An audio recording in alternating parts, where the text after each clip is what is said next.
kasih ya Ibu. Jadi yang pertama, kenapa sih ini latar belakangnya ya? Jadi kenapa sih kita memutuskan untuk membuat lilin dari minyak jelantah? Salah satunya itu banyaknya rumah tangga yang masih buang minyak jelantah sembarangan. Juga minyak jelantah bisa mencemari tanah dan air kalau misalnya nggak dikelola dengan benar, Ibu.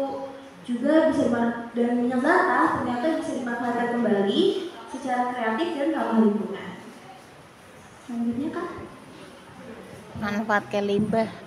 Nah, tujuan kita itu ya yang pertama adalah mengurangi pencemaran lingkungan akibat pembuangan minyak jelantah dan juga mengedukasi pengelolaan limbah rumah tangga dan membuat produk ramah lingkungan yaitu aromaterapi untuk dan juga mendorong kreativitas dan kepulauan lingkungan.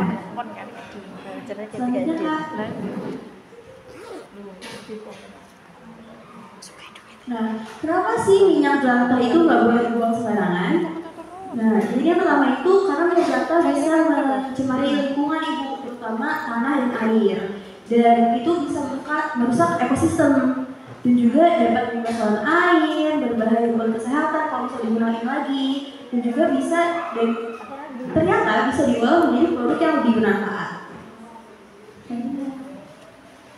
Nah, ini ada beberapa manfaat dari lilin aromaterapi yang bakal kita buat dari minyak jelantah tersebut.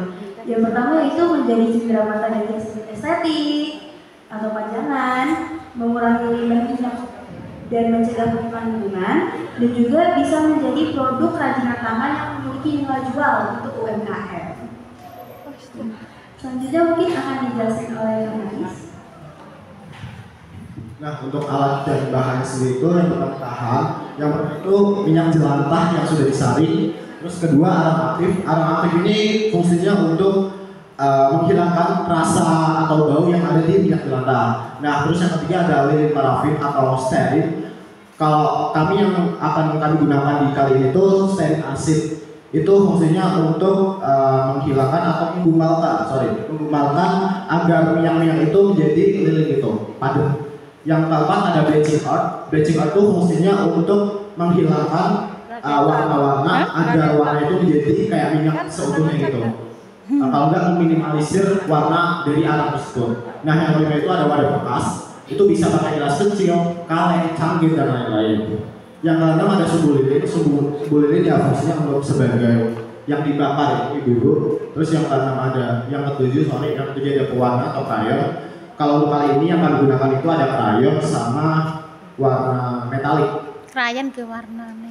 Iya, krayon yang buat warna itu. Ya. Yang delapan itu ada esensial atau esensial.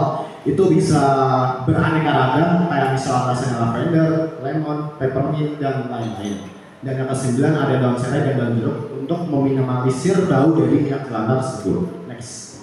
Untuk alatnya sendiri itu ada kompor, panci, saringan kain atau saringan biasa atau apapun itu yang bisa buat nyaring. Yang keempat ada wadah, yang kelima ada sendok pemadu. Next. Nah, di sini ada proses pembuatan dari minyak jelantah seutuhnya menjadi lilin aromaterapi. Nah, yang pertama itu atau step pertama saring minyak jelantah agar bebas dari kotoran. Jadi sebelum kita pakai minyak jelantahnya itu sebisa mungkin kita saring terlebih dahulu biar minyak jelantah itu bersih dari kotoran atau res-res gitu. Nah, yang kedua itu rendam minyak jelantah menggunakan arang aktif selama 24 jam.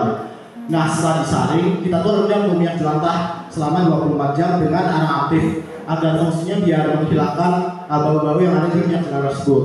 Yang ketiga, setelah direndam menggunakan arang selama 24 jam, minyak dipanaskan, kemudian arang disaring sebelum ke tahap selanjutnya.